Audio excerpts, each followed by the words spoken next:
ప్రారంభించుకోవటానికి దయచేసి పాత నిబంధనలో నుండి ఒక లేఖనం, కొత్త నిబంధనలో నుండి ఒక లేఖనం చదివి ప్రార్థనాపూర్వకంగా ఆత్మ అనుమతితో మనం ప్రారంభించుకుందాం. పాత నిబంధనలో కీర్తనల గ్రంథము 78వ కీర్తన మొదటి 3 వచనాలు చదివి ప్రారంభించుకుందాం. నా జనులారా, నా బోధకు చెవియొగ్గుడి, నా నోటి మాటలకు చెవియొగ్గుడి. నేను నోరు తెరచి ఉపమానముగా చెప్పేదను, పూర్వకాలపు గూఢవాక్యములను నేను తెలియజెప్పేదను. మాకు తెలిసిన సంగతులను, మా పితరులు మాకు వివరించిన సంగతులను చెప్పేదను. ఈ 2వ వచనం 78వ కీర్తన 2వ వచనం కృత నిబంధనలో మత్తయి సువార్త 13వ అధ్యాయంలో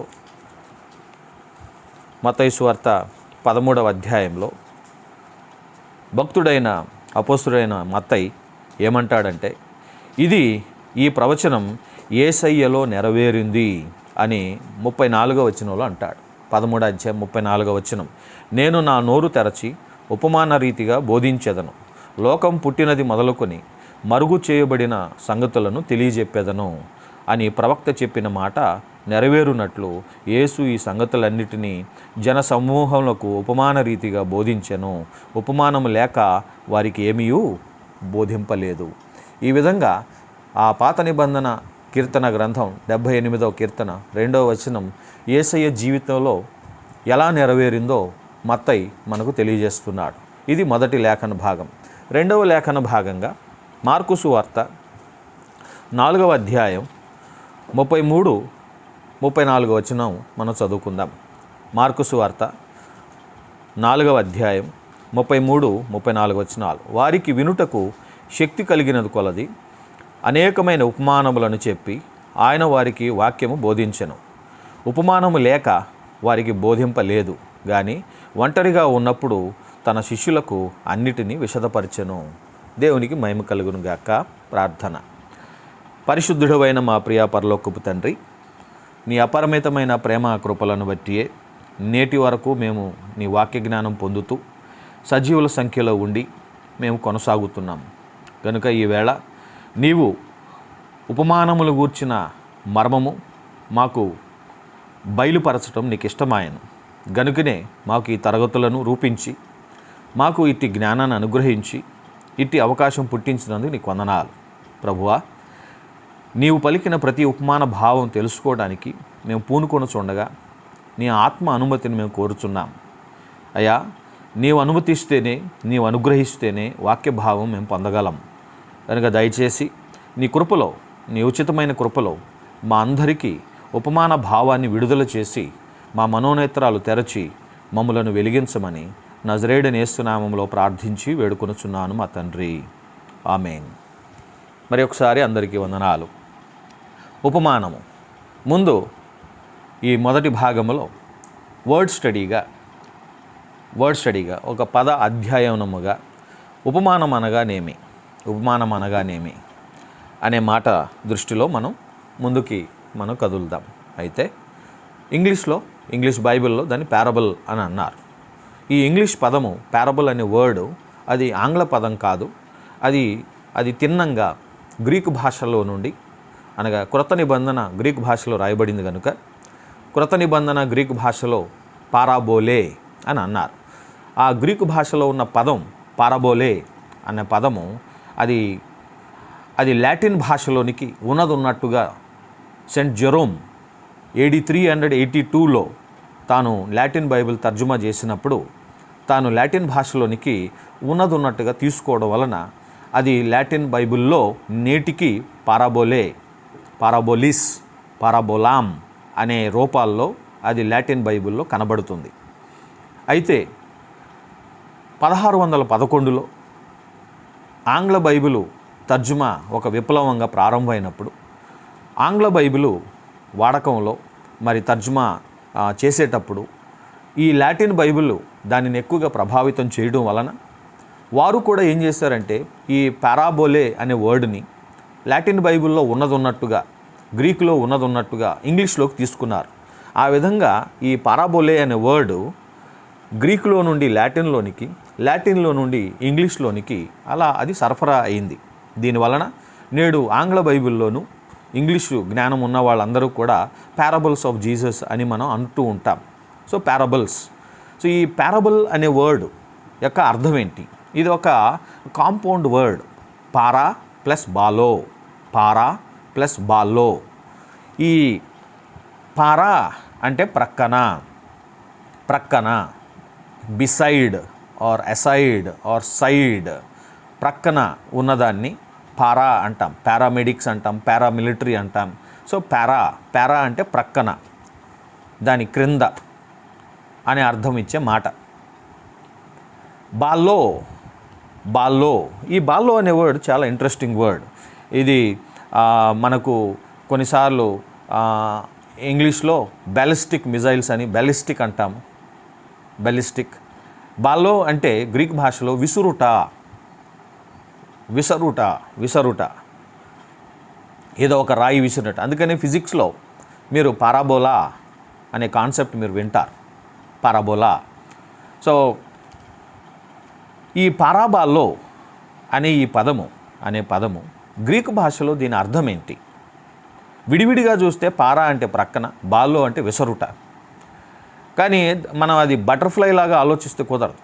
బటర్ అంటే బటర్ కాదు, ఫ్లై అంటే ఫ్లై కాదు అది. So butterfly. అలాగే పారాబోలోని మనం విడివిడిగా అర్థం చేసుకుంటే పొరపాటే.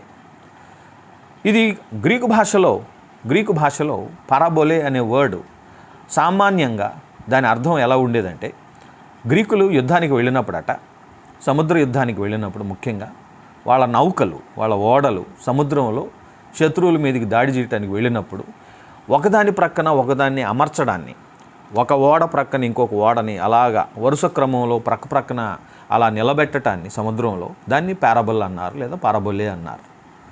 అలాగా ఒకదాని ప్రక్కన ఒకదాన్ని పార్కింగ్ చేయడం, నిలబెట్టడం, అది షిప్స్ కనుక బర్తింగో పార్కింగ్ అందాం. సో ఓడల పక్కన ఓడలను నిలబెట్టి అలా ఉంచడాన్ని గ్రీకులు పారాబోల్ అనేవాళ్ళు, పారాబోలే. అది భాషలో అసమానంగా మనం ఆలోచిస్తున్నప్పుడు అసాధారణ అర్థం అని అంటాం. సాధారణ అర్థమైతే నార్మల్ మీనింగ్ ఏంటంటే ఓడలో ఒకదాని పక్కన ఒకదాన్ని దేన్ని పెట్టినా అది ముఖ్యంగా ఓడలు అన్నారు. ఆ తర్వాత అనేక విషయాలు కూడా దాన్ని ఒకదాని పక్కన ఒకదాన్ని మనం అరేంజ్మెంట్ చేస్తే ఇట్ ఈస్ పారాబోలే. కానీ అది అసాధారణమైన పరిస్థితుల్లో దానిని భాషలో ఎలా వాడారు అని అంటే, ఆ తర్వాత దేన్నైనా ఇంకో దాంతో పోల్చడం, ఒక విషయాన్ని కానీ, ఒక అంశాన్ని కానీ, ఒక ఆలోచన కానీ, లేదా ఒక వ్యక్తిని కానీ, ఒక సంగతిని కానీ, ఒక జరిగిన సంఘటనను కానీ అర్థం చేసుకోవటానికి, దాన్ని వివరించడానికి ఇంకో దానితో పోల్చినప్పుడు దాన్ని కూడా వాళ్ళు పారాబోల్ లేదా పారాబోలే అని అనడం ప్రారంభించారు. ఈ విధంగా ఎన్నో శతాబ్దాల క్రితం గ్రీకు భాషలో క్లాసికల్ పీరియడ్ అంటాం దాన్ని, somewhere between 700 BC and 400 BC, ఆ పీరియడ్లో ఈ యొక్క పదం ఇలా వాడబడేది. అది ఆ తరువాత బైబిల్లోనికి ప్రవేశించింది. అందుకనే ఈ వర్డ్ ఈవేళ మనకు అవసరం. బైబిల్ అనగా పాత నిబంధన గ్రంథం హెబ్రీ భాషలో రాయబడింది. హెబ్రీ భాషలో రాయబడిన బైబిలు ఐగుప్తులో నైలు నది డెల్టా దగ్గర సముద్రపు ఒడ్డున కట్టబడిన అలెగ్జాండ్రియా అనే నగరంలో 250 BCలో పాత నిబంధన గ్రంథం హెబ్రీ భాషలో ఉన్నది గ్రీకు భాషలో తర్జుమా చేయడానికి పూనుకున్నారు. అది అలా కొన్ని సంవత్సరాల పాటు దాన్ని తర్జుమా చేసినప్పుడు దానిని రోమీయులు, గ్రీకులేమో సెప్టువాజింటా అన్నారు. సెప్టువాజింటా అంటే 70 మంది. సెప్టువాజింటా 70 మంది. దాన్ని 70ని సూచించే రోమన్ అంకె LXX. L అంటే 50, X అంటే 10, ఇంకొక X అంటే 10. LXX అంటే 50 + 2 10 అనగా 70. ఈ LXXలో అనగా గ్రీకు భాషలో తర్జుమా చేయబడింది పాత నిబంధన గ్రంథం. దాన్ని మనం చిన్నగా దానికి పేరు LXX అని అంటాం. సో ఇక మీదట నేను LXX అన్నప్పుడు గ్రీకు భాషా బైబిల్ అని దాని అర్థం. గ్రీకు భాషలో తర్జుమా చేయబడిన పాత నిబంధన గ్రంథం. ఈ LXXలో వాళ్ళు తర్జుమా చేసినప్పుడు, పాత నిబంధన తర్జుమా చేసినప్పుడు అనేక స్థలాలలో పారాబోలే అనే వర్డ్ వాళ్ళు వాడటం జరిగింది. దేనికి వాళ్ళు పారాబుల్ అనే వర్డ్ని వాడారు అనేది మన ప్రశ్న. హెబ్రీ భాషలో ఉదాహరణకు 78వ కీర్తన మత్తయి సువార్తలో మన మత్తయి యేసులో నెరవేరిందని అన్నాడు కదా. మరి 78వ కీర్తనలో 2వ వచనంలో ఉపమానములు అని ఉన్నాయి. ఇప్పుడు వరకు మనం గ్రీకు భాషా పదమే చూసాం. మరి హెబ్రీ భాషలో ఉపమానం అంటే ఏమంటారు? హెబ్రీ భాషలో ఉపమానం అనే మాటని మషాల్ అని అంటారు, లేదా మాషల్ అని కూడా అనవచ్చు. మాషల్.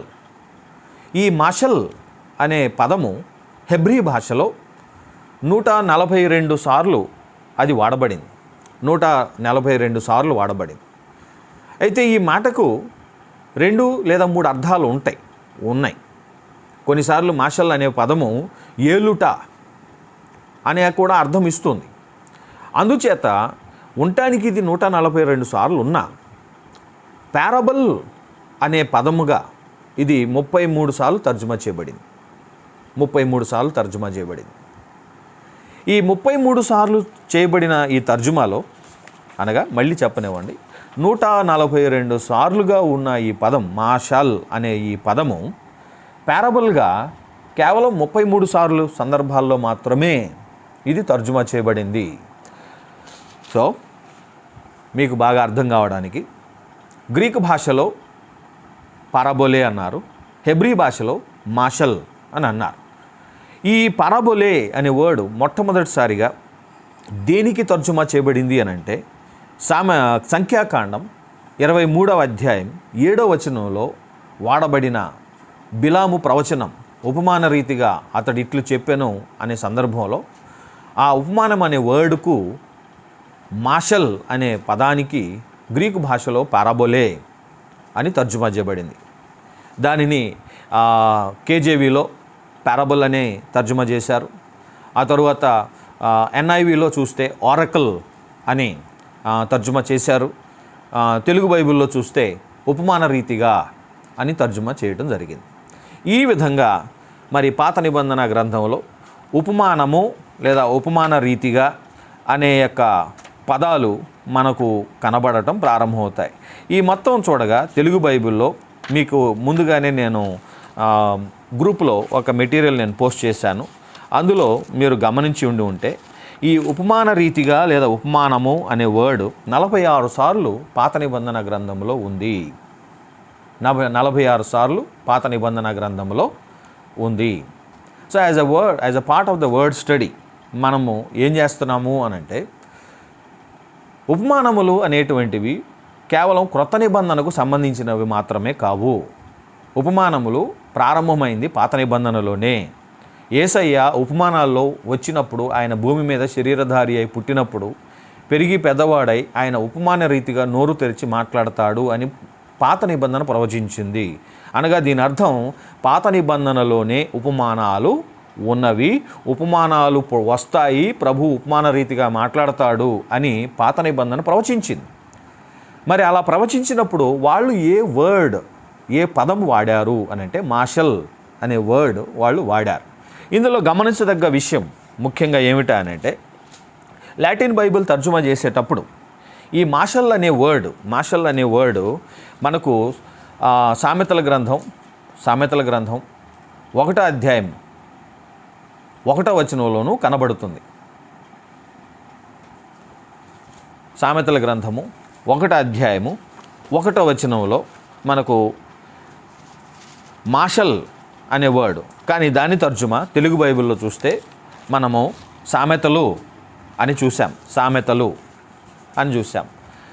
లాటిన్ బైబిల్లో ఆశ్చర్యజనకంగా అది పారాబోలే అని తర్జుమా చేయబడింది. మీకు కావాలంటే లాటిన్లో దాన్ని ఎలా రాశారో నేను చదవగలను.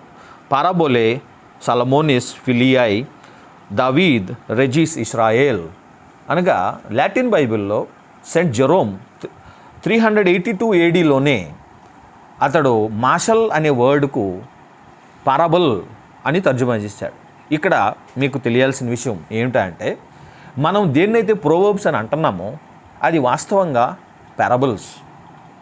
పాత నిబంధనలో అది మాషల్. So it's not a book of proverbs. Originally it was a book of parables. So సొలొమోను ఏం చెప్పాడు అని అంటే పారాబుల్స్ చెప్పాడు.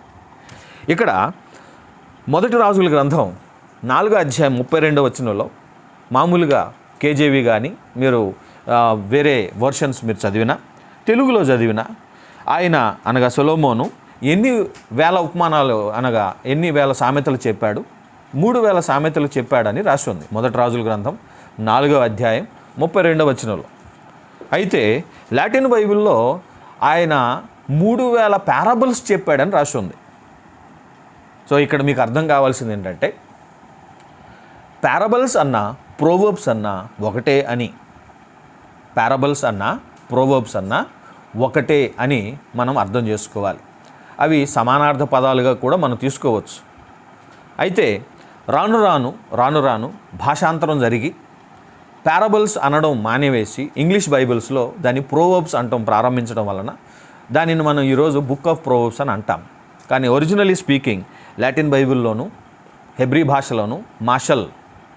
ఇప్పుడు సామెతలు కీర్తనలు 78:2లో యేసయ్య ఏం చెబుతారని రాసి ఉంది? మాషల్ చెప్తాడని రాసి ఉంది. మరి సొలొమోను గ్రంథం అది ఏ గ్రంథము అని అంటే తెలుగులో మనం దాని సామెత అంటున్నాం, కానీ హెబ్రీ భాషలో అది మాషల్. అనగా సొలొమోను మాషల్ గ్రంథాన్ని రాశాడు అని దాని అర్థం. యేసు కూడా వచ్చినప్పుడు ఆయన మాషల్ బోధిస్తాడు అనగా ఉపమానాలు బోధిస్తాడు అని పాత నిబంధన ప్రవచిస్తోంది. అది కృత నిబంధన గ్రంథం గ్రీకు భాషలో రాయబడినప్పుడు మాషల్ అనే మాట వాళ్ళు పారబుల్గా తర్జుమా చేశారు. పారబుల్. సో పారబుల్స్ అన్న ప్రోవర్బ్స్ అన్న ఒకటే. ఇందులో ఇంకొక ఇంట్రెస్టింగ్ విషయం మీకు చెప్పనివ్వండి. విక్లిఫ్ బైబిల్ ట్రాన్స్లేషన్ 1382 ADలో చేశాడు. జాన్ విక్లిఫ్ అనే వ్యక్తి ఆంగ్ల బైబిల్ తన ఆంగ్ల భాషలో తర్జుమా చేశాడు. తర్జుమా చేసినప్పుడు ఆయన కూడా సామెతల గ్రంథాన్ని పారబుల్స్ అనే తర్జుమా చేశాడు. The parables of Solomon, the son of David, king of Israel. The parables of Solomon. ఆన్లైన్లో మీకు జాన్ విక్లిఫ్ బైబిల్ ట్రాన్స్లేషన్ అవైలబుల్గా ఉంది. మీరు గూగుల్లో విక్లిఫ్ బైబిల్ ట్రాన్స్లేషన్ అని టైప్ చేయండి. ఆన్లైన్లో రీడ్ అంటే చదువుతానని మీరు అక్కడ చెప్పండి, మీకు విక్లిఫ్ బైబిల్ వస్తుంది. అప్పుడు సామెతల గ్రంథానికి వెళ్ళండి. మొదటి వచనం చదివితే మీకు అక్కడ ప్రోవర్బ్స్ అని ఉండదు, పారబుల్స్ ఆఫ్ సాలమన్ అని ఉంటుంది. Parables of Solomon. ఆ ఒక్క తర్జుమాతో మీకు తృప్తి లేకపోతే జెనీవా బైబిల్ 1560 ADలో కూడా తర్జుమా చేయబడ్డప్పుడు సామెతల గ్రంథం మొదటి వచనం ఇలా రాశాడు. జెనీవా బైబిల్ స్విట్జర్లాండ్లో తర్జుమా చేయబడింది. The parables of Solomon, the son of దావీద్, కింగ్ ఆఫ్ ఇజ్రాయెల్ అని తర్జుమా చేయబడింది. సో జెనీవా బైబిల్ కూడా ప్రోవర్బ్స్ని పారబుల్స్ అన్నది. అలాగే 1582లో Douay Rheims Bible, DOUEY Douay Rheims RHEIMS Bible, DRB అని కూడా షార్ట్గా దీన్ని చెప్పవచ్చు. ఈ డూయి రేమ్స్ బైబిల్ కూడా 1582 ADలో తర్జుమా చేయబడ్డప్పుడు వాళ్ళు కూడా సామెతల గ్రంథం 78:2లో I will open my mouth in parables, proverbs chapter 1:1, సామెతల గ్రంథం 1వ అధ్యాయం 1వ వచనం ద పారబుల్స్ ఆఫ్ సాలమన్ అని తర్జుమా చేశారు.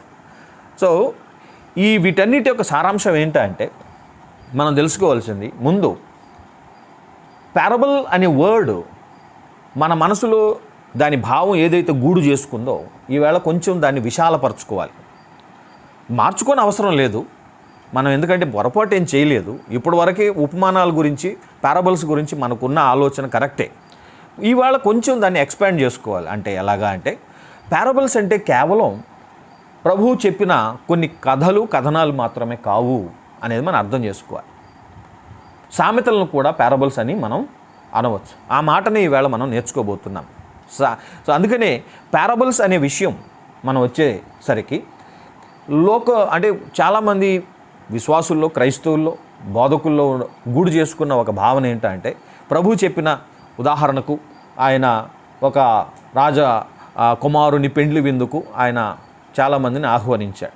అదొక ఉపమానం. ద్రాక్ష తోట యజమాని అనేక మందిని పనికి పెట్టుకున్నాడు. 10 వచనాలు, 12 వచనాలు లేదా 20 వచనాలు పొడవుగా కొన్ని ఉపమానాలు ఉంటాయి. ఇలా పొడవైన ఉపమానాలు మాత్రమే ఉపమానాలుగా భావించడం వలన యేసు పలికిన అనేక ఉపమానాలు ఇతర ఉపమానాల యొక్క మరి మనము గ్రహింపు లేక వాటికి విలువ కట్టక అవి మరుగున పడిపోయినాయి, అవి వెనకబడిపోయినాయి.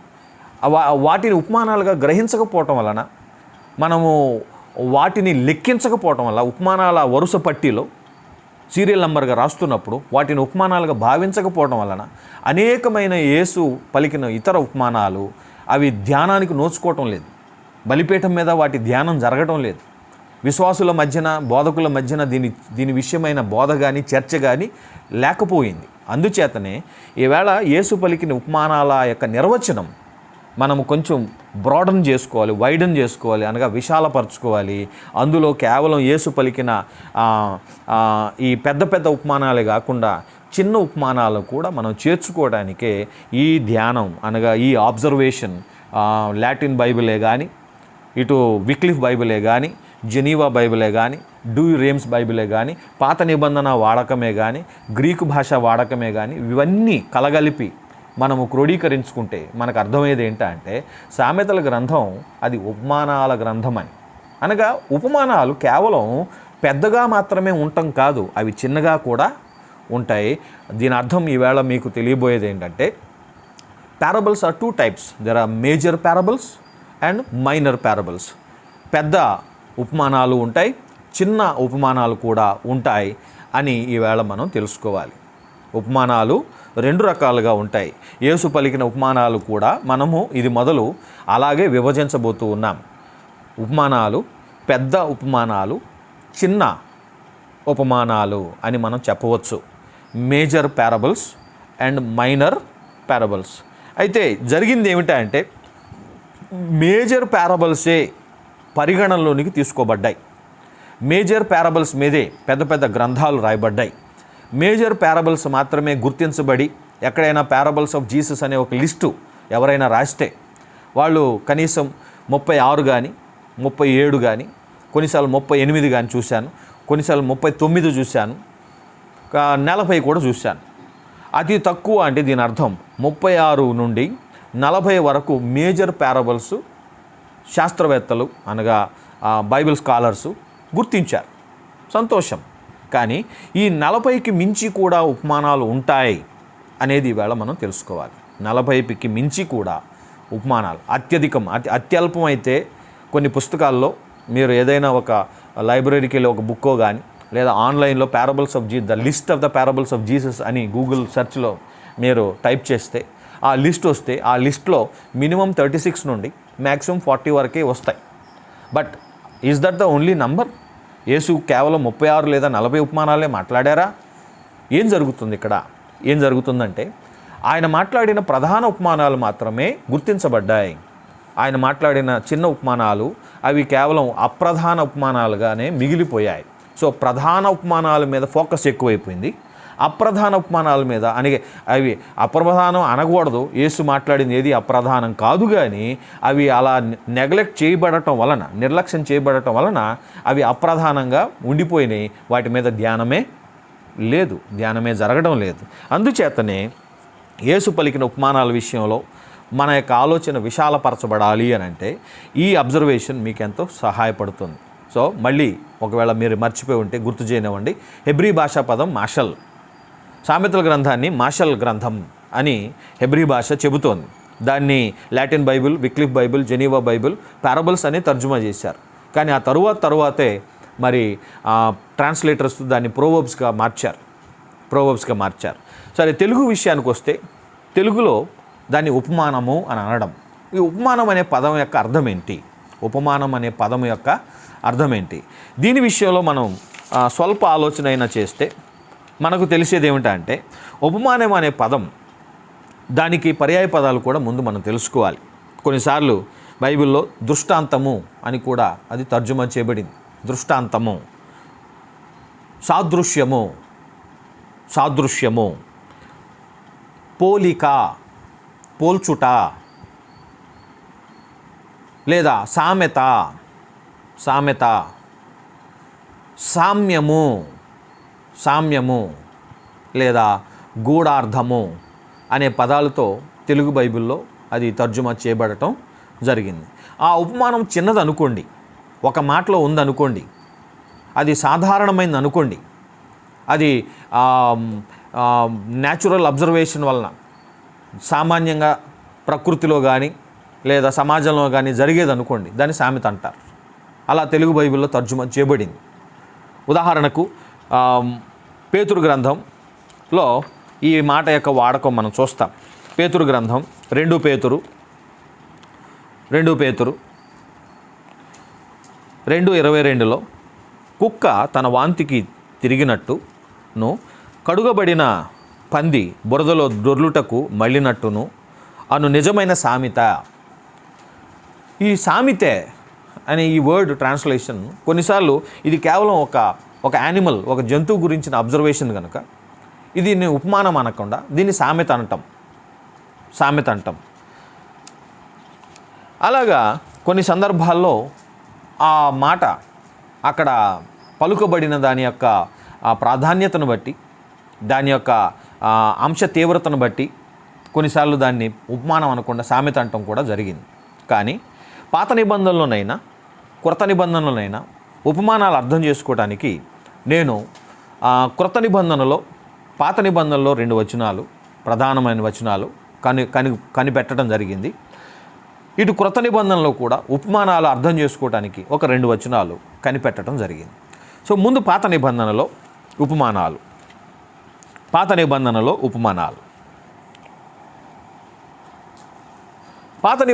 ఉపమానాలు విషయానికి వస్తే, పాత నిబంధనలో ఉపమానాలు ఉన్నాయా అనేది మొదటి ప్రశ్న. ఉన్నాయి.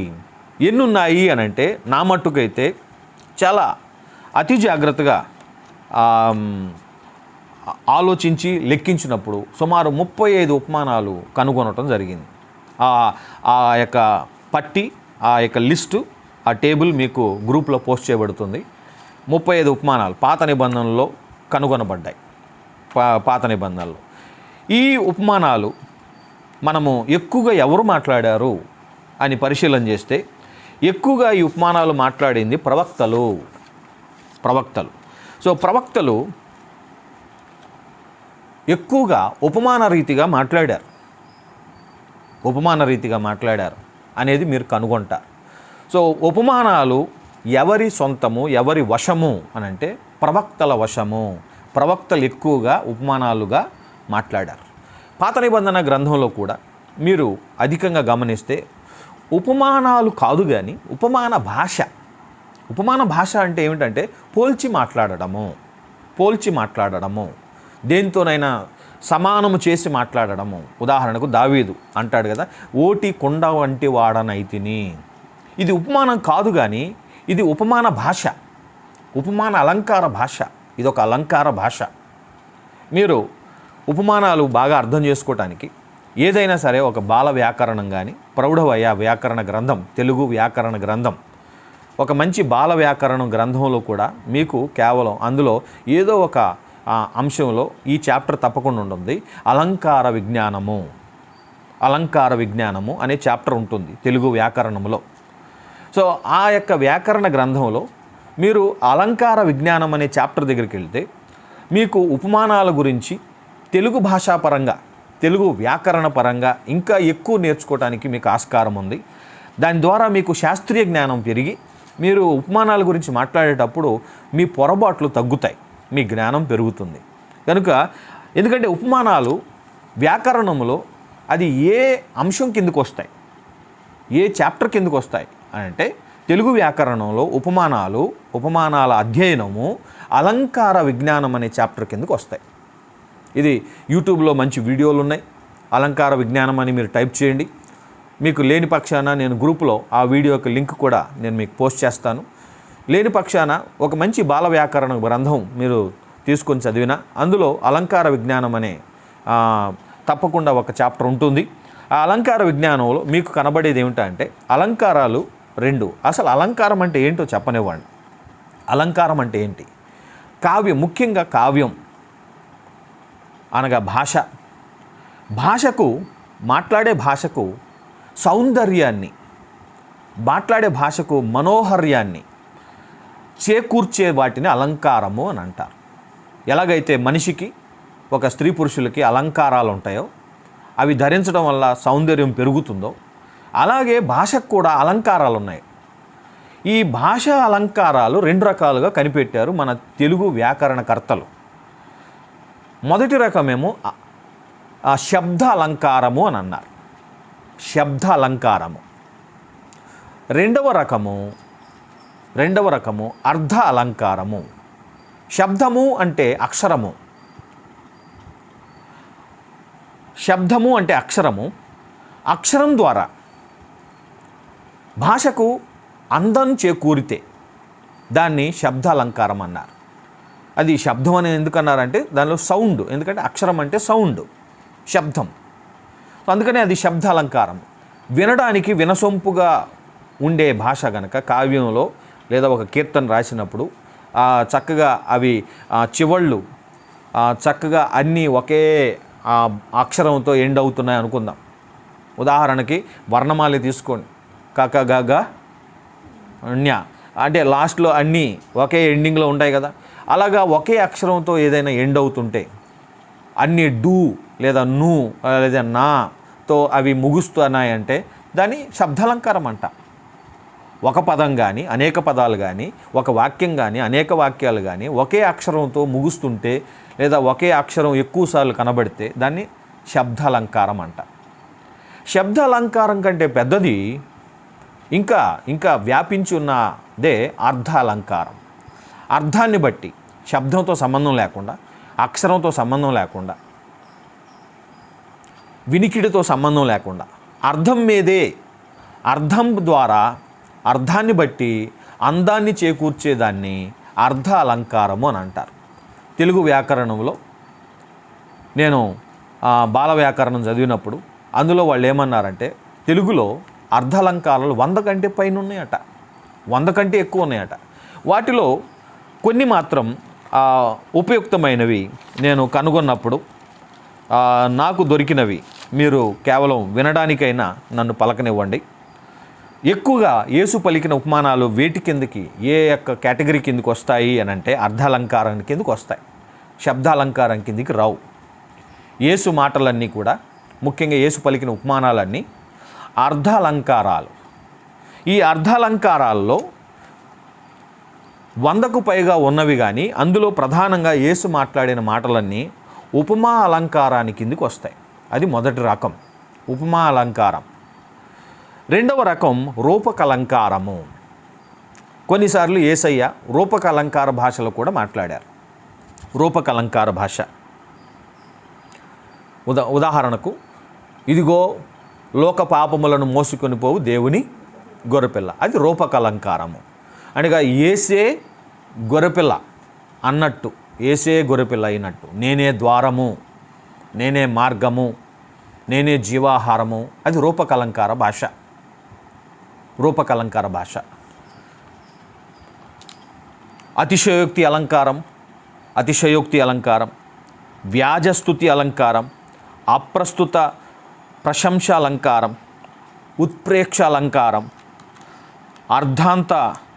అర్ధాంతర న్యాస అలంకారం, శ్లేష అలంకారం, స్వభావోక్తి అలంకారం, అనన్వయ అలంకారం, ఉపమేయోపమామ అలంకారము, సందేహ అలంకారము, ప్రతీపాలంకారము, ఉల్లేఖ అలంకారం. కేవలం మీరు మీ చెవులతో ఈ మాటలు వినాలని నేను ఇవి పలికాను. ఆసక్తి ఉన్నవాళ్ళు ఇంకా ఎక్కువ నేర్చుకోవడానికి బాల వ్యాకరణం మీరు చదవచ్చు. ఏదేమైనా యేసు మాట్లాడిన మాటలు ప్రధానంగా ఉపమా అలంకారము మరియు రూపక అలంకారం అనే కేటగిరీ కిందకి వస్తాయి. ఉండటానికి అవి 100కు పైగా ఉండుంటాయి. యేసు పలికిన మాటలు ఆ 100లో ఏదో ఒక దానితో అవి సంబంధితమై ఉంటాయి.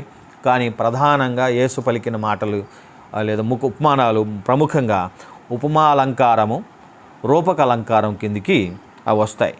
ఉపమా అలంకారం అనగానేమి? ఉపమానమునకు, ఉపమేయమునకు మనోహరమైన సాదృశ్యము వర్ణింపబడితే అది ఉపమాలంకారము. ఇందులో ఉపమానం అంటే ఏంటి, ఉపమేయము అంటే ఏమిటి, ఉపమానము అంటే ఏమిటి, ఉపమేయము అంటే ఏమిటి? ఉపమేయము అంటే దేని గురించి చెప్పబడుతున్నదో దానిని ఉపమేయము అందురు. దేని గురించి చెప్పబడుతున్నదో దానిని ఉపమేయము అందురు. ఉపమానం అంటే ఏమిటి? దేనితో అది పోల్చబడుతున్నదో దానిని ఉపమానము అందురు. ఉదాహరణ, యేసు ముఖము, ప్రకటన గ్రంథం 1వ అధ్యాయంలో యేసు ముఖము మహా తేజస్సుతో ప్రకాశించుచున్న సూర్యుని వలె ఉండెను. దాని ప్రకారం చూస్తే ముఖము ఉపమేయము, సూర్యుడు ఉపమానము. ముఖము ఉపమేయము, సూర్యుడు ఉపమానము. దేనిని దేనితో పోల్చడము. సో ఉపమానములో 2 ఉంటాయి. దాని ఉపమానం అని పిలవడానికి దానికి ఉండాల్సిన విడిభాగాలు 2. ఏ అంశం గురించి మాట్లాడబడుతుంది, దానిని దేనితో పోల్చబడింది, ఈ 2 ప్రశ్నలు మనం అడగాలి. అంశం ఏంటి? ప్రార్థన, దేవుని రాజ్యమా, లేదా క్షమాపణ? యేసు దేని గురించి మాట్లాడుతున్నారు ఇక్కడ? ఆయన క్షమాపణ గురించి మాట్లాడుతున్నారు. అందుకనే 2 రుణస్తులు ఉండిరి. ఒక అప్పు ఇచ్చువానికి 2 రుణస్తులు ఉండిరి. ఒకరు 500 దీనారములు, ఒకరు 50 దీనారాలు అప్పు ఉండ. అంశం ఏంటి ఇక్కడ? క్షమాపణ. దేంతో పోల్చబడింది? రుణముతో పోల్చబడింది. సో దేని గురించి అయితే మాట్లాడబడుతుందో దాన్ని ఉపమేయము అని అంటాం.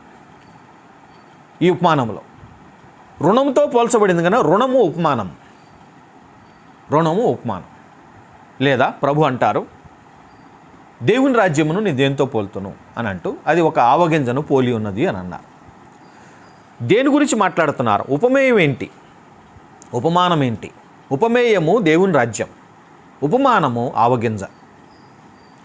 సో దీనిని దాంతో పోల్చడము. So in a parable there are always 2 parts. You need to ask 2 questions. What is the subject matter and to what it is being compared. దేనితో అది పోల్చబడుతున్నది అనే ప్రశ్న అడిగితేనే ఆ ఉపమాన భావం పూర్తిగా మనం పొందగలం. అందుకని యేసు పలికిన ఉపమానాలు మనం విశ్లేషించి వాటి భావన పూర్తిగా గ్రహించగలగాలి అని అంటే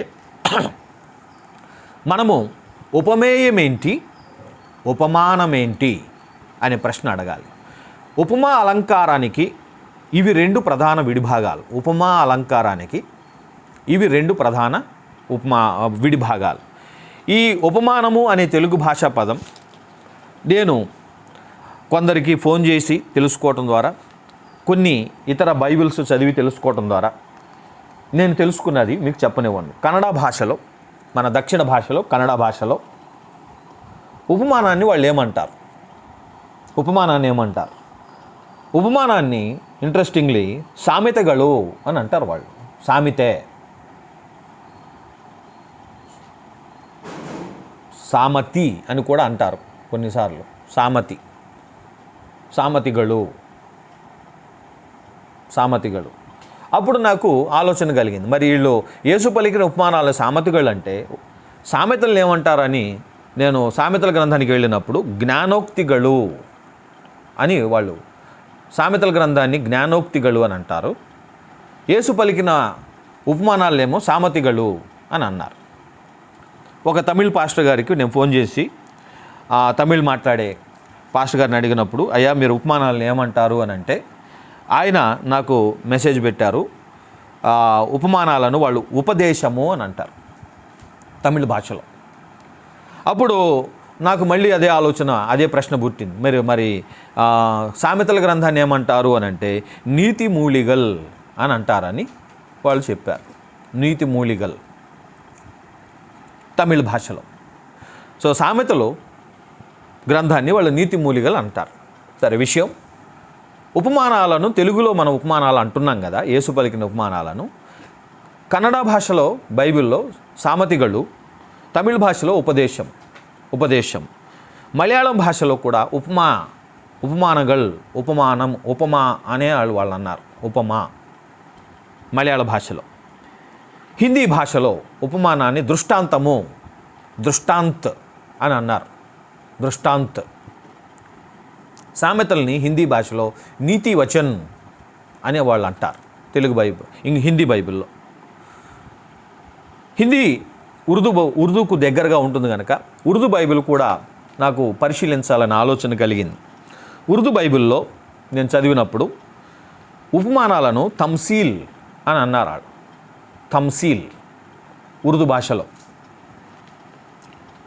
అలాగే సామెతల గ్రంథాన్ని వాళ్ళు ఏమంటారని నాకు ప్రశ్న పుట్టినప్పుడు సామెతల గ్రంథానికి వెళ్తే అంసాల్, అంసాల్ అని వాళ్ళు అన్నారు. సో దీని ద్వారా మనము హెబ్రీ భాషలో మాషల్ అంటారని తెలుసుకున్నాం. గ్రీకు భాషలో పారాబోలే అంటారని తెలుసుకున్నాం. అలాగే లాటిన్ భాషలో తర్జుమా చేయకుండా ఉన్నట్టు వాళ్ళు తీసుకోవటం వల్ల గ్రీకులో నుండి వాళ్ళు కూడా పారాబోలే అని అన్నారు. ఇంగ్లీష్ బైబిల్లో పారాబుల్ లేదా ప్రోవర్బ్స్ అని అంటాం మనం చూస్తున్నాం. తెలుగు బైబిల్లో ఉపమానం లేదా సామెత లేదా సామ్యం లేదా దృష్టాంతం అనేది చూస్తున్నాం. అలాగే కన్నడ బైబిల్లో సామెతಗಳು, తమిళ్ బైబిల్లో ఉపదేశం, మలయాళం బైబిల్లో ఉపమా, అలాగే హిందీ బైబిల్లో దృష్టాంతం అని అనేక భాషల్లో ఈ తారతమ్యాలు మనం చూడటం వలన ఉపమానాల విషయంలో మనకు కొంచెం విశాలమైన భావం కలుగుతుంది. అయితే పాత నిబంధనలో ఉపమానాలు ఉన్నాయి అని మనం ముందు చెప్పుకున్నాం. పాత నిబంధనలో సుమారు 35 ఉపమానాలు ఉన్నాయని నేను మీకు చెప్పాను. ఈ పాత నిబంధన ఉపమానాలు ఏ రకము, ఎలాంటివి అని అంటే అత్యధికంగా ప్రవచనాలని మీకు నేను చెప్పాను. అత్యధికంగా పాత నిబంధన ఉపమానాలు అవి ప్రవచనం. ప్రవక్తలు ఎక్కువగా మాట్లాడారు. అప్పుడు నేను ఏమన్నానంటే పాత నిబంధనలో 2 వచనాలు, క్రొత్త నిబంధనలో 2 వచనాలు ఉన్నాయి, అవి కనుగొనటం జరిగిందని మీకు నేను చెప్పాను. పాత నిబంధనలో ఉపమానాలు గ్రహించడానికి ప్రధాన వచనం హోషియా గ్రంథం 12:10 మరియు హోషియా గ్రంథం 12:10 మరియు యెహెజ్కేలు గ్రంథం 20 అధ్యాయం 49వ వచనం. యెహెజ్కేలు 20:49. ముందుగా హోషియా 12:10 చదువుకుందాం. ప్రవక్తలతో నేను మాట్లాడి ఉన్నాను, విస్తారమైన దర్శనములను నేను ఇచ్చి ఉన్నాను. ఉపమాన రీతిగా అనేక పర్యాయములు ప్రవక్తల ద్వారా మాట్లాడి ఉన్నాను. మళ్ళీ చదువుతాను. ఉపమాన రీతిగా అనేక పర్యాయములు ప్రవక్తల ద్వారా మాట్లాడి ఉన్నాను. సో దేవుడు ప్రవక్తల ద్వారా ఉపమాన రీతిగా నేను చాలాసార్లు మాట్లాడి ఉన్నాను అని ఆయన ఘోషిస్తున్నారు. అందుకనే పాత నిబంధనలో ఈ వచన ఆధారితంగా మనం అన్వేషణ ప్రారంభిస్తే మీరు కనుగొనేది ఏమిటా అంటే పాత నిబంధనలో ప్రవక్తల గ్రంథాలలో ఎక్కువ ఉపమానాలు మీకు కనబడతాయి. నేను వ్యక్తిగతంగా చదివి తెలుసుకున్నప్పుడు యోబు గ్రంథం నుండి మలాకీ గ్రంథం వరకు మీరు అన్వేషిస్తే అత్యధికమైన ఉపమానాలు మీకు దొరుకుతాయి, మీకు కనబడతాయి. అత్యధిక ఉపమానాలు మీకు కనబడతాయి. అందరికంటే ఎక్కువగా ఉపమాన రీతిగా మాట్లాడిన వాళ్ళు ప్రవక్తలు యెషయా, యిర్మీయా, యెహెజ్కేలు. యెషయా, యిర్మీయా, యెహెజ్కేలు. ఈ ముగ్గురిలో ఎక్కువగా ఉపమాన భాష మాట్లాడింది యిర్మీయా. ఉదాహరణ యిర్మీయా గ్రంథం 2:22. నీ దోషము మరక వలె నాకు కనబడుచున్నది. ఉపమానం ఉన్నది అని మనం ఎలా కనుక్కోవచ్చు? ఉపమానం ఉన్నది, ఈ వచనంలో ఉపమానం ఉంది. ఉపమానం ఉంది అనంటే మీరు కనుగోవలసిన ఉపమావాచకములు, వాటిని ఉపమావాచకములు అంటారు. ఉపమావాచకం ఉంటే అది ఉపమానమే. ఈ ఉపమావాచకం అనేటువంటిది ఉపమానం యొక్క ఇండికేటర్. ఈ ఉపమావాచకం ఏమిటి అనంటే వలె, లాగా, పోలిన, వలె, లాగా, పోలిన, వంటి, మాదిరి, విధము అనే పదాలు మీకు ఆ వాక్యంలో లేదా ఆ యొక్క లేఖన భాగంలో కనబడితే అది ఖచ్చితంగా అది ఉపమానమే. ఎందుకంటే ఉపమానములో ఉపమావాచకము ఉంటుంది. ఉపమావాచకం ఉంటుంది. ఈ ఉపమావాచకము మళ్ళీ చెప్పనివ్వండి, వలే, లాగా, పోలిన, మాదిరి, వంటిది, విధము అనే పదజాలం మీరు కనుగొంటారు. సో ఆ యొక్క పరిమాణం చొప్పున మనం ఇక్కడ చూస్తే ఇర్మియా గ్రంథం 2:22లో నీ దోషము మరక వలె నాకు కనబడదు. పాపం మరక వలె ఉందట. పాపము మరకతో పోల్చబడినది. ఇక్కడ పాపము ఉపమేయము, మరక ఉపమానము, ఉపమావాచకము వలే. వలే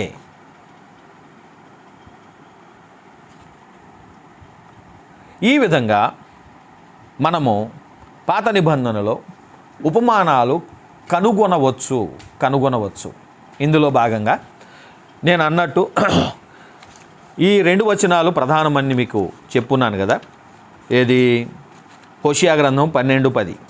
హోషియా గ్రంథం 12:10 మనకు సూటిగా ఏ విషయం తెలియజేస్తుందంటే, ప్రవక్తలు ఉపమానములో అత్యధికంగా మాట్లాడారు. ఉపమానం అంటే కేవలం దీనిని బట్టి మళ్ళీ ఒకసారి ఎంఫసిస్ కోసం చెప్పనివ్వండి, ఏదో ఒక కథనం ఉండేదే ఉపమానం మాత్రం కాదు. ఒక వాక్యములో ఉండేది కూడా ఉపమానం కావచ్చు. నీ దోషము మరక వలె నాకు కనబడుతున్నది, అది ఉపమానము. అది ఒక ఉపమాన భాష. ఉపమానానికి ఉండాల్సింది ఉపమేయము, ఉపమావాచకము, ఉపమానము, సమాన ధర్మము. ఈ 4 ఉండాలి. మళ్ళీ చెప్తాను. ఒక ఉపమానం అని అనబడడానికి, ఉపమానం అని అనబడడానికి దానికి ఏమేమి ఉండాలి? విడిభాగాలు. ఈ 4 ఉండాలి. ఉపమేయము, ఉపమానము, ఉపమాన వాచకము లేదా ఉపమావాచకము, 4వది సమాన ధర్మము. సమాన ధర్మము ఉండాలి. అనగా సమాన ధర్మం అంటే ఈ మాటే తీసుకుందాం. ఇర్మియా గ్రంథం 2:22 నీ దోషము మరక వలె నాకు కనబడుచున్నది. ఇప్పుడు నీ దోషము నాకు పువ్వు వలె కనబడుతుంది అని అంటే అందులో ఏమేమి ఉన్నాయి? ఉపమేయం ఉన్నది, ఉపమానం ఉన్నది, ఉపమావాచకం ఉన్నది, కానీ సమాన ధర్మం లేదు. పాపాన్ని పువ్వుతో మనం పోల్చలేం. పాపాన్ని పువ్వుతో నీ దోషము నాకు పరిమళ తైలం వలె కనబడుచున్నది. No, it is not possible. అంటే సమాన ధర్మం ఉండాలి. మీరు దేంతో పోల్చాలనుకుంటున్నారో దానికి దీనికి కనెక్టింగ్ పాయింట్ ఉండాలి. ఆ సిమిలారిటీ ఉండాలి, ఆ సిమిలిట్యూడ్ ఉండాలి. అప్పుడే అది ఉపమానంగా పరిగణింపబడుతుంది. సో ఉపమానంగా క్వాలిఫై అవ్వాలి అని అంటే ఈ 4 ఉండాలి. ఏమిటా 4? మళ్ళీ చెప్పనివ్వండి. ఉపమేయము, ఉపమానము, ఉపమా వాచకము, సమాన ధర్మం. ఈ 4 రిక్వైర్మెంట్స్ ఎప్పుడైతే ఆ విషయం ఫుల్ఫిల్ చేస్తుందో, ఆ వాక్యం కానీ ఆ కథనం కానీ ఎప్పుడైతే ఫుల్ఫిల్ చేస్తుందో అప్పుడు దానికి మనం ఉపమానం అని పేరు పెట్టవచ్చు. సో మొదటిగా ప్రవక్తలు ఉపమానం ద్వారా మాట్లాడారు. ప్రవక్తల గురించి ఒక మాట. ప్రవక్తలు మాట్లాడటం, ఎవరు మాట్లాడడం? ప్రవక్త మాట్లాడితే ఎవరు మాట్లాడినట్లు? ప్రవక్త మాట్లాడితే దేవుడు మాట్లాడినట్టు. ప్రవక్త ఎప్పుడూ కూడా తాను సొంతంగా ఏది మాట్లాడడం. ప్రవక్త అనే వృత్తి, ప్రవక్త అనే ధర్మం, ఆ యొక్క ఉద్యోగం యొక్క ధర్మం ఏంటి అంటే అతడు సొంతంగా ప్రసంగం ఏది చేయుడు, సొంత వాక్యాలు ఏది పలకడు. అతడు ఎప్పుడు నోరు తెరుస్తాడంటే దేవుడు ఏదైనా చెప్పమన్నప్పుడు మాత్రమే నోరు తెరుస్తాడు. గనుక ఇక్కడ హోషియా గ్రంథం 12:10 ప్రకారం ప్రవక్తల ద్వారా దేవుడు మాట్లాడాడు. ఉపమానాలు దేవుడు మాట్లాడతాడు. ఉపమానాలు దేవుడు మాట్లాడతాడు. ఈ దైవజ్ఞానం దేవుడు సొలొమోనుకి ఇవ్వడం వలన సొలొమోను కూడా అనేక ఉపమానాలు మాట్లాడగలిగాడు. కానీ సొలొమోను కంటే గొప్పవాడు యేసయ్య. మత్తయి సువార్త 12:42 41 కావచ్చు, చూడండి. సో యేసు మాట్లాడిన ఉపమానాలు మనం గమనిస్తే యేసు సొలొమోను కంటే గొప్పవాడు. అందుకనే ఆయన సొలొమోను కంటే గొప్ప ఉపమానాలు మాట్లాడాడు. సొలొమోను ఉపమానాలు చెప్పాడు, నిజమే.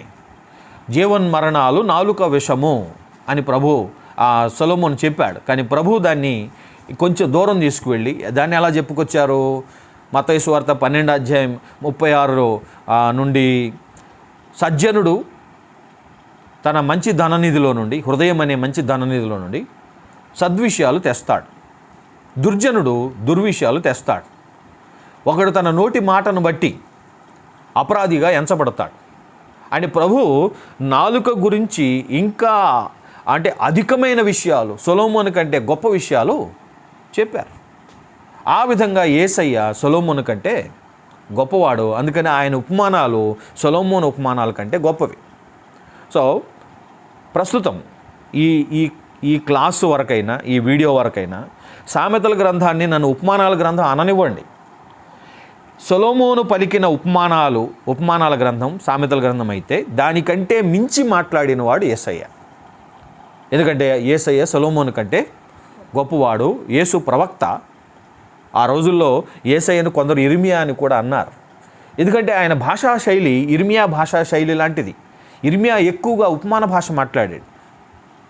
సో ఉపమాన రీతిగా ఇర్మియా మాట్లాడాడు కనుక తరువాత వచ్చిన యేసయ్యను చాలామంది విని ఇతడు కూడా ఇర్మియా అయి ఉంటాడని అనుకున్నారు, ఇర్మియా వంటి వాడని అనుకున్నారు.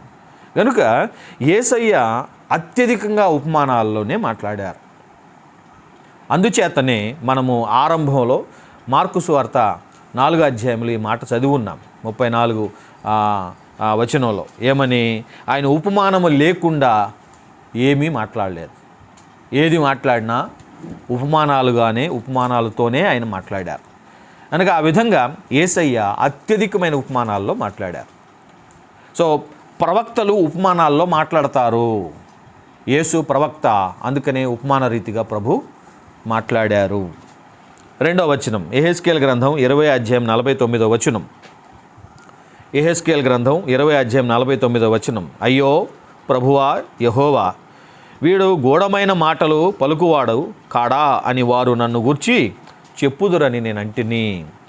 గూఢమైన, నేను ముందే మీకు చెప్పాను, ఉపమానాన్ని గూఢమైనదిగా కూడా అనవచ్చు. గూఢమైనది అని ఎందుకు అంటారంటే అది సాధారణమైన పద్ధతిలో అర్థం చేసుకునేది కాకుండా దాని అర్థం ఎవరైనా వివరిస్తూనే తెలుస్తుంది కనుక అది గూఢమైంది.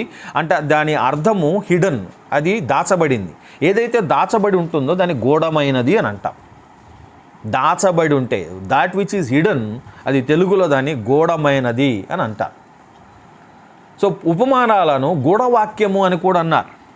అందుకని ఇప్పుడు మీకు ఈ మాట నేను చూపించదలుస్తున్నాను. కీర్తనల గ్రంథం 49వ కీర్తనలో కీర్తనాకారుడు ఒక అంశం ఎత్తుకొని మాట్లాడుతున్నాడు. అంటాడు చూడండి 4వ వచనంలో, 49:4, గూఢార్థము గల దానికి నేను చెవియొగ్గెదను, సితారా తీసుకొని నా మరుగు మాట బయలుపరచెదను. గూఢార్థము గలదానిని. సో గూఢార్థము అని అంటే దేని అర్థమైతే దాచబడి ఉంటుందో దాన్ని గూఢార్థం అంటాం. ఉపమానములో అర్థము గూఢార్థము. అది పైన ప్లెయిన్గా ఉన్నట్టుగా అర్థం చేసుకోవటానికి వీలు పడదు. వాక్యము విత్తనం అని చెబితేనే అర్థమవుతుంది, చెప్పేదాకా అర్థం కాదు.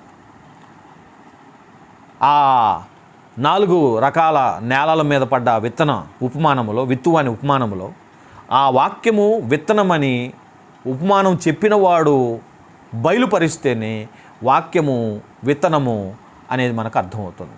సో అర్థము దాచబడి ఉంటుంది. అందుకని ఉపమానాన్ని గూఢవాక్యము, గూఢార్థము అని కూడా అనవచ్చు. గూఢవాక్యము, గూఢార్థము. విషయం, యేసు ప్రవక్త అయి ఉన్నాడు. ఆయన ప్రవక్తలందరికీ మించినవాడు, జ్ఞానులందరికీ మించినవాడు గనుక ఆయన అత్యధికమైన ఉపమాన భాష మాట్లాడుతున్నారు. కనుక ఈవేళ ఈ మాటలతో మనము ఈ వీడియోను ముగించుకుందాం. ఇప్పటి వరకు మనం తెలుసుకున్న విషయాలను మనం రివ్యూ చేసుకుంటే, ఉపమానాలు ఈ వీడియో యొక్క ఈ లెక్చర్ యొక్క గురి ఏమిటంటే, ఉపమానాలు అని అంటే కేవలం పెద్దవి మాత్రమే ఉపమానాలు కావు, ఏకవాక్యాలు కూడా ఉపమానాలుగా మనం భావించాలి. ఏకవాక్యాలు కూడా మనం భావించాలి. సో క్రొత్త నిబంధనలో ఆ 2 వచనాలు చెబుతానన్నాను కదా, అవి చెప్పనివ్వండి. దాని తర్వాత మనం ముగించుకుందాం. మత్తయి సువార్త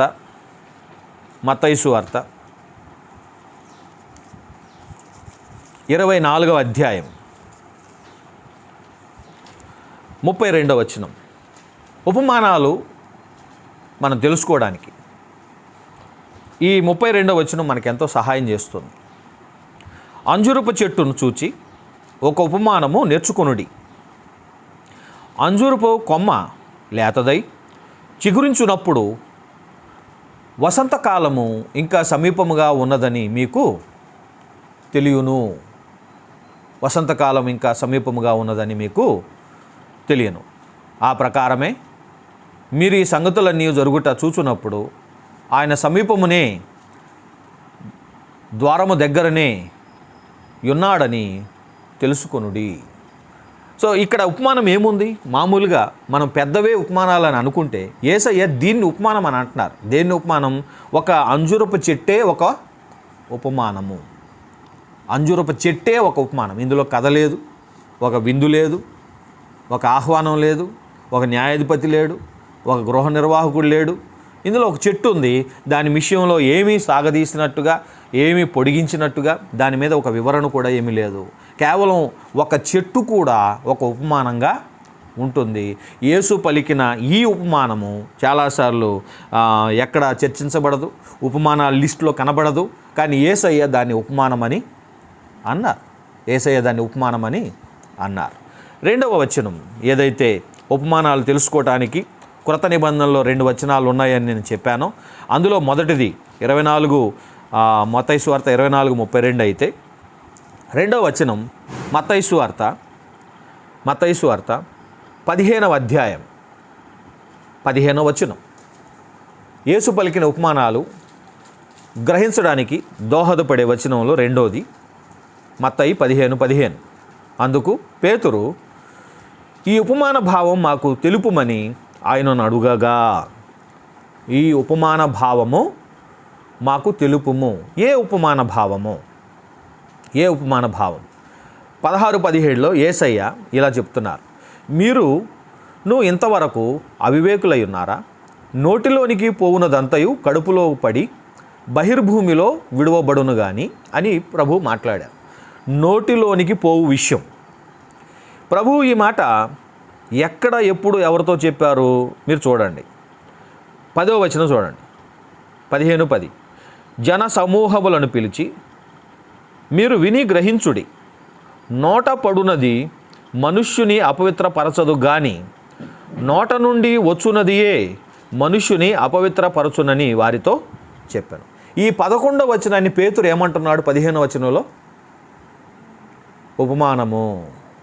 సో 11వ వచనము పేతురు దృష్టిలో ఉపమానం. కానీ ఈ 11వ వచనం ఎక్కడ కూడా ఉపమానాల లిస్టులో కానీ, ఉపమానాలు మీద పెద్ద పెద్ద గ్రంథాలు రాశారు అందులో కానీ ఈ ఉపమానం పరిగణించబడదు, లిఖించబడదు, దీన్ని వివరింపబడదు. సో దీన్ని ఉపమానంగానే తీసుకోరు. కానీ యేసయ్య 11వ వచనంలో ఉపమానం పలుకుతున్నారు.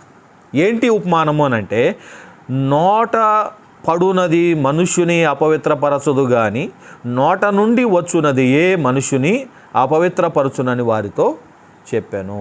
దీనిని పేతురు 15వ వచనంలో ఉపమానం అన్న తర్వాత ఆ ఉపమాన భావం అడిగినందుకు 17 నుండి 20 వరకు యేసయ్య ఆ ఉపమాన భావాన్ని తెలియజేస్తున్నారు.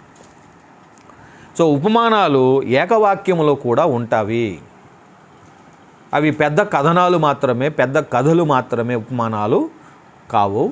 ఏకవాక్యంలో కూడా ఉపమానాలు ఉంటాయి. ఏకవాక్యంలో కూడా ఉపమానాలు ఉంటాయి. అందుకనే కొందరు ఏం చేశారు? మీరు లోకానికి ఉప్పు అయి ఉన్నారు, ఒక వాక్యం. ఈ మాట నేను పెద్ద పెద్ద ఆ గ్రంథాలు, ఉపమానాల మీద రాసిన గ్రంథాల్లో దీని మీద పేజీలు తరబడి రాశారు. దాన్ని ఉపమానంగా భావించారు. Some say it is a parable. You are the salt of the earth, అది parable. You are the light of the world, parable. అంటే ఏకవాక్యాన్ని కూడా ఉపమానంగా తీసుకోవచ్చు, పరిగణించవచ్చు. అయితే అందులో కొందరు ఏం చేశారంటే వాళ్ళకు నచ్చినవి, వాళ్ళకి ఇష్టమైనవి, ఏదైతే అందులో మారల్ లెసన్ ఎక్కువగా, నైతిక పాఠం ఏదైతే మనం చెప్పగలమో వాటిని మాత్రమే ఎక్కువగా తీసుకున్నారు. కానీ మన బాధ్యత యేసు పలికిన మాటలన్నిటినీ గ్రహించాలి. అలా నేను ప్రయత్నించినప్పుడు మొత్తం మీద నేను ఇప్పుడు వరకు నేను చదివి గుర్తించిన ఉపమానాలు ఎన్నా అనంటే మొత్తం కలిపి 3 సువార్తల్లో, మత్తయి, మార్కు, లూకా సువార్తల్లో 128 ఉపమానాలు నేను కనుగొన్నాను. 128 ఉపమానాలు కనుగొన్నాను. ఈ మాటను బట్టే యోహాను సువార్తలో 52 ఉపమానాలు కనుగొన్నాను. అలా 4 సువార్తలు కలగలిపి 180 ఉపమానాలు ఉన్నాయి. ఈ 180 ఉపమానాల్లో 40 ఉపమానాలు మాత్రమే ధ్యానానికి నోచుకుంటున్నాయి. 40 ఉపమానాలు మాత్రమే ప్రధాన ఉపమానాలుగా భావించబడి, మరి దీని మీద గ్రంథాలు రాయడం కానీ, ప్రసంగాలు జరగడం కానీ మరి మీరు చూస్తారు. కానీ మిగిలిన 140 ఉపమానాల మీద అంత తలంపు కానీ, అంత చర్చ కానీ లేకపోయింది. అందుచేతనే మనము ముందు ఈ తొలి భాగంగా ఈ యొక్క క్లాసు ద్వారా, ఈ లెక్చర్ ద్వారా మనం తెలుసుకోవాల్సిన విషయం ఏంటంటే యేసు ఉపమానాలు తెలుసుకోవడానికి మనం పూనుకున్నాం. ఈ ఉపమానం అనే భాషకి, ఆ మాటకు తగ్గట్టుగా యేసు మాట్లాడుతున్న ఉద్దేశాన్ని మనం పరిగణలోకి తీసుకుని మొత్తం మీద మనం యేసు పలికిన ఉపమానాలు అన్నిటినీ మనం లెక్కించి, గుర్తించి వాటన్నిటినీ కూడా మనము ఉపమానాలుగా ముందు భావించి వాటి భావాన్ని తెలుసుకోవడానికి ప్రయత్నించాలి. ఏ ఒక్కటి విడిచిపెట్టినా మనకు నష్టమే. అన్నిటికంటే శ్రేష్టమైన ఉపమానం, ప్రతివాడు తన సిలువను ఎత్తుకొని నన్ను వెంబడించాలి. అదొక ఉపమానం. సిలువను ఎత్తుకొని వెంబడించాలి. అది అక్షరార్థం కాదు, అది ఉపమాన భాష, అది రూపకలంకార భాష. అలాగా మనకు యేసు పలికిన అనేక మాటలు, మొదటివాడు కడపటివాడగును, కడపటివాడు మొదటివాడగును. సో ఇలాంటివి మనం అనేకమైన యేసు పలికిన ఉపమానాల్లో మనం చూస్తాం. వీటన్నిటినీ, ఉదాహరణకు నీతి కొరకు ఆకలి దప్పులు గలవారు ధన్యులు, అది ఉపమాన భాష. అలాగే నీ కుడి కన్ను నిన్ను అభ్యంతరపరిచిన ఎడల, అది ఉపమాన భాష. ఎవడనో 2 యజమానులకు దాసుడుగా ఉండనేరడం, అది ఉపమాన భాష. అలాగే నీ కంటిలోనున్న దూలం, అది ఉపమాన భాష. దూలం కాదుగా, అది దేంతోనో పోల్చబడింది, మనం దాన్ని పోల్చుకోవాలి. దూలం. అలాగే రోగులకే కానీ ఆరోగ్యం గలవారికి వైద్యుడు అక్కరలేదు, అది ఉపమానం.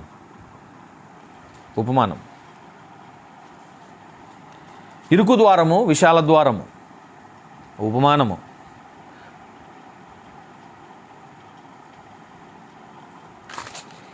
ఇలాగా యేసు పలికిన అనేక మాటలు మనం ఏది సామాన్య భాష, ఏది ఉపమాన భాష గుర్తించగలగడానికి దేవుడు మీ అందరికీ ఇక మీదట 4 సువార్తలు చదువుతున్నప్పుడు ఆత్మజ్ఞానము, ఆత్మ సహాయం అనుగ్రహించునుగాక.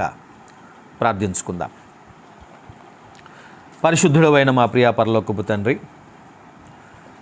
4 సువార్తలు నీ ఆత్మ సహాయముతో మా కొరకు మీరు రాయించారు. అది మా స్వభాషలో తర్జుమా చేయించినందుకు నీకు వందనాలు.